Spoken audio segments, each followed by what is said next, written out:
탕후루 집이 편의점에 대한 가맹점주보다 더 많이 생성됐다고 하더라고요.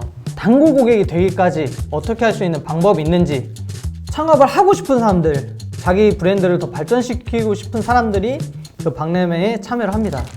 예비 사장님들을 위한 유튜브 컨텐츠, 나는 사장이다, 이경호 대표입니다. 오늘도 창업을 준비하고 고민하시는 많은 분들을 위해 현실적이고 유익한 정보들을 가져왔습니다. 이번 주제는 바로 요식업 자영업자를 위한 매출 극대화 전략입니다.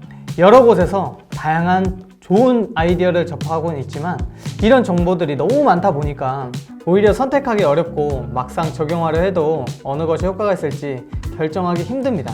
그래서 오늘은 인기 있는 메뉴들의 메뉴의 비밀은 무엇인지, 단골 고객으로 만들 수 있는 꿀팁은 무엇인지 자세히 알려드리도록 하겠습니다. 그럼 지금 바로 시작해 볼게요. 이제 나도 사장이다. 이제 나도 사장이다. 살짝 톤업해가지고 할 수 있을까요? 이제 나도 사장이다. 그럼 바로 시작해 볼게요. 구독자분들이 궁금해 하시는 것은 대박난 메뉴는 어떤 이유였을까? 어떻게 하면 인기 메뉴를 만들 수 있을까라고 생각하고 있어요. 창업을 준비하다 보면 가장 먼저 준비해야 할 부분이 바로 베스트 메뉴 또는 시그니처 메뉴 개발이지 않을까 싶은데요. 히트친 메뉴들은 어느 것이 있고 그 메뉴에 대해서 공통점은 무엇이 있는지 지금부터 한번 살펴보겠습니다. 2024년 실제로 많은 이슈화된 아이템들이 많아요. 뭐 로제 떡볶이도 있을 거고, 마라탕, 탕후루. 마라탕 같은 경우는 엄청나게 인기를 많이 끌었어요. 마라탕이 23년도 후반부터 24년도 초중반까지는 유행을 엄청 많이 따랐는데 24년도 봄 그때부터는 마라탕이 좀 많이 수그러지고 탕후루 집이 편의점에 대한 가맹점주보다 더 많이 생성됐다고 하더라고요. 지금은 이제 탕후루 집은 이제 찾아보기 힘들다라고 생각할 정도로 유행을 많이 탔다고 생각합니다. 마라탕 같은 경우는 사실 제 입맛에는 사실 안 맞았는데 맛도 그렇고 향신료 그 향 맛도 그렇고 기존 메뉴에서 새로운 요소를 결합하거나 독특한 맛을 추구하는 소비자들한테 약간 그 니즈를 충족시킨 것 같아요. 마라탕이라는 게. SNS를 요즘에는 안 하시는 분들이 없잖아요. SNS 공유를 염두에 두고 비주얼적인 거를 매력적으로 앞세워서 홍보에 대한 그 효과를 약간 증폭시키신 것 같아요. 예를 들어서 마라탕, 자극적인 맛, 향, 그리고 탕후루, 과일에 대한 식감과 색상, 시각적인 걸로 풀었다고 생각을 하고 있고요. 대중이 쉽게 한 번쯤은 호기심 혹은 쉽게 받아들일 수 있는 맛과 재료들을 활용해서 조리를 했던 것 같습니다. 그렇기 때문에 접근성도 되게 좋았다고 생각을 하고, 이러한 공통점들을 고려하여 메뉴를 개발하면서 소비자들의 관심을 끌고 매출 증대에 기여할 수 있는 메뉴들이지 않았나 이렇게 생각하고 있습니다. 손님들이 접하기는 쉽지만 남들, 타 경쟁 업체들이 따라올 수 없는 뭐 원물이라던가 아니면 소스 이런 종류를 엄청 신경 써서 이제 개발을 하면 특색이 있는 그런 시그니처 메뉴가 나오지 않을까라고 생각합니다. 밖에 나서 많이 먹어보는 거 한 가지랑, 두 번째는 박람회 같은 데가 있어요. 박람회에 나오는 것들은 어떤 거냐면 새로운 이제 신메뉴 개발된 업체들도 있겠지만 지금 현재 시장에 되게 많이 알려져 있고 더 유명한 그런 브랜드들이 엄청 많이 나와요. 그래 요즘에 손님들이 원해하는 음식은 어떤 종류고 어떤 트렌드를 원해 하시는구나, 아니면 어떤 맛을 원해 하시는구나 라고 파악할 수 있을 것 같습니다. 코엑스나 아니면 킨텍스에서 9월 달에 한 2번 정도, 10월 달에 2-3번 정도 해요. 창업을 하고 싶은 사람들, 자기 브랜드를 더 발전시키고 싶은 사람들이 그 박람회에 참여를 합니다. 예를 들어서 우리 회사, 우리는 조리를 하는 기구를 개발하는 회사입니다.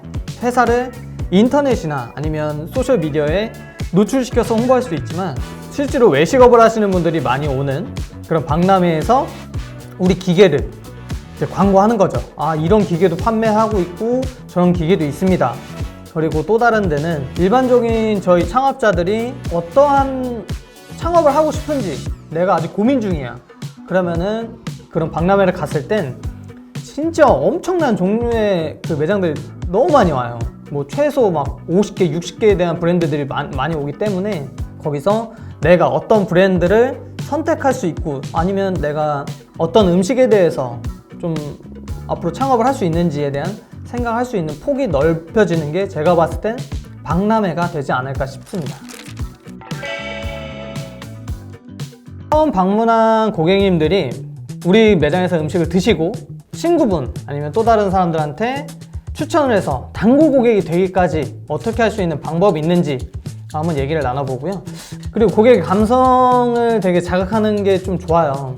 고객의 감성을 자극한다는 게 뭐 말과 표현도 있겠지만 인테리어도 약간 또 한몫을 한다고 생각합니다. 꼭 고급스럽게 비싼 인테리어를 한다고 하는 것보다는 조명 등에 대해서 연구들을 많이 해요. 백열등, 예를 들어 하얀색 등인데 고깃집이에요. 그럼 사실 저는 거기는 살짝 피할 것 같아요. 그리고 그런 데 말고 주백등이나 아니면 그린 색상을 가지고 있는 그런 음식점들을 갔을 때는 그런 음식에 대한 컬러감도 좀 맞춰줘야 고객의 감성을 약간 좀 더 자극하고 음식도 딱 받았을 때 더 맛있게 보이지 않나 라고 생각합니다.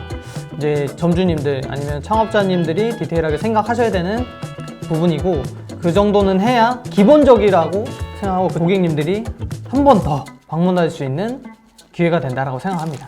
닭 특수 요리를 하시는 대표님이 계셨어요. 그분한테 이제 말씀드리고 홍대 본점에 갔는데 그날이 이제 엄청 추웠어요. 춥고 웨이팅도 있다 보니까 밖에서 기다려서 매장을 들어갔는데 들어가자마자 일단 마스크 정리할 수 있는 마스크 함도 주고 그리고 손 세정을 직접 해줘요. 손에다가 알코올을 뿌려주고 따뜻한 수건을 줍니다.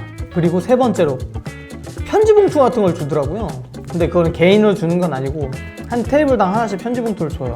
근데 그 편지 봉투가 뭐였냐? 색깔은 빨간색이었고 그리고 그 편지 봉투를 열어보니까 그 안에 메뉴판이 있는 거예요. 그래서 저는 그때도 엄청 놀랐어요. 이렇게 코로나가 거의 끝날 시점에도 마스크 그리고 손 세정 그리고 약간 독특한 메뉴판 일반적인 식당에 가면 그냥 네모나게 주는 그런 메뉴판이 아니었고 처음 갔는데 임팩이 있는 그런 메뉴판이었다고 생각을 하거든요. 그런 서비스적인 부분도 저는 되게 좋게 잘 봤던 매장 중에 하나입니다. 방금 말한 그 매장을 또 말씀드리고 싶은데 또 가고 싶었던 이유 중에 하나는 일단 기본적으로 맛은 기본이에요. 사실 맛은 빼고 얘기할게요. 근데 두 번째 서비스. 제가 시켰던 부위가 뭐 닭 특수부위 5가지를 시켰는데 나올 때마다 이거는 언제 어떻게 드시면 좋습니다, 맛있습니다 라고 직원이 오자마자 다 설명을 해주고 음식 나올 때마다 설명을 해줬어요. 가장 감명 깊었던 거는 세 번째, 집에 갈 때 매장 밖에까지 나와요. 그 매니저인지 점장분이신지 모르겠는데 여성분이 조그마한 핫팩을 저희한테 줍니다. 맛있게 식사하셨나요? 이제 날씨가 아직 많이 추워서 따뜻하게 가시길 바랍니다 라고 하고 핫팩까지 주면서 앞에까지 나와서 인사를 하더라고요. 근데 그런 서비스는 제가 여지까지 24년도에 가서 받아본 적은 없는 것 같아요.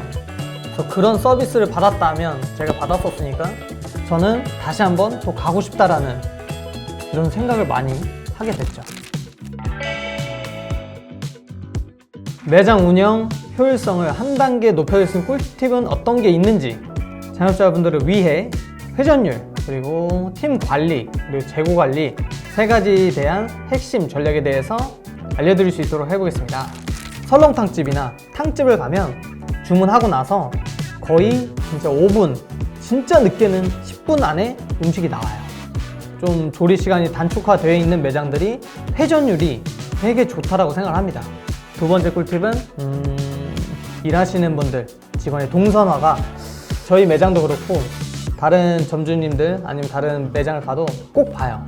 동선이 어떻게 돼 있는지, 손님이 불렀을 때 직원이 빨리 갈 수 있는 동선들 이런 거를 좀 개선해서 나가야 테이블 회전 빠르게 되지 않을까라고 생각해서 그렇게 꿀팁 2가지 정도를 말씀드렸고요. 저희는 그래요. 소상공인진흥공단 그 시스템에 들어가면 매출액이랑 소득, 소비 이게 다 볼 수 있어요. 반경을 설정해서 최대 맥심 1.5kg까지 반경 안에 뭐 2, 3, 4, 50대 이런 연령층이 어떻게 살고 있고 주거가 많고 아니면 그 주거에서도 20대는 소비가 얼마고 소득이 얼마면, 그리고 30대는 소비가 얼마고 소득이 얼마인지 다 나오거든요. 그런 시스템을 활용해서 저희는 그 지역, 예를 들어서 제가 관악구에 있으니까 관악구 신림동이다. 그럼 신림동에는 어떤 사람들이 돈을 많이 쓰고 어디다 돈을 많이 쓰는지, 그리고 소득은 얼마고 소비가 얼마나 되고 있는지 파악할 수 있는 프로그램이 있기 때문에 이제 그걸 활용해서 매장 운영하시는 게 좀 더 효력이 있을 거라고 생각합니다. 오늘은 요식업 자영업자를 위한 매출 극대화 전략이라는 주제를 가지고 이야기 나눠봤습니다. 이 내용이 좋으셨다면 구독과 좋아요, 알림 설정도 잊지 마시고 여러분의 창업 여정을 항상 응원하겠습니다. 지금까지 나사장이었습니다. 감사합니다.